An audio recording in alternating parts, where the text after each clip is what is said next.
5 months ago, a bustling fish market stood on the shores of Malawi's Lake Chilwa. Now, hundreds of fishing boats lie marooned on the cracked mud. Water levels fluctuate, but scientists say climate change is making the seasonal dry out of the lake far more dramatic. Fishermen are being forced to leave and look for work elsewhere.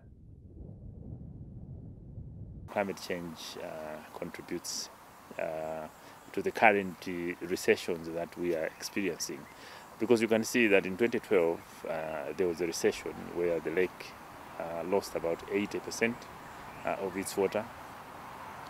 Then it recovered in 2013, but not fully.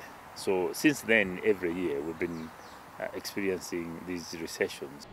Policymakers gathering at the COP24 climate talks say it is developing countries like Malawi that are being hit hardest by the impacts of climate change. The charity Water Aid has released a report ranking the countries worst hit by water shortages, with Sudan, Niger and Pakistan making up the top three. But the fact is that there's people who are living with the impacts of climate change right now, and they're feeling those impacts not through carbon but through water. And as we've seen over the past few years, and we'll continue to see for many years to come, unfortunately, is a huge increase in water stress and absolute water scarcity.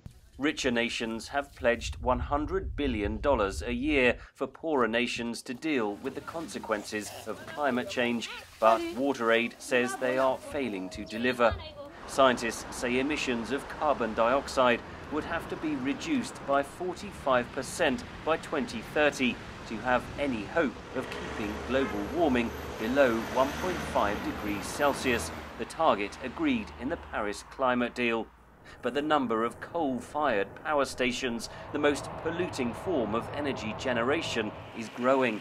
The German organisation Ridgwell calculates that $478 billion had been invested into expansion of the coal industry between January 2016 and September 2018, including in Africa.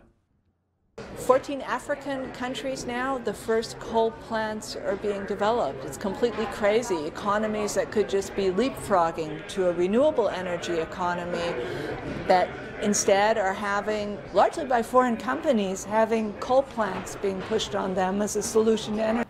Meanwhile, the World Health Organization warns that climate change will exacerbate the impact of some diseases and health problems, including malaria, malnutrition and heat exposure. Henry Ridgwell for VOA News, London.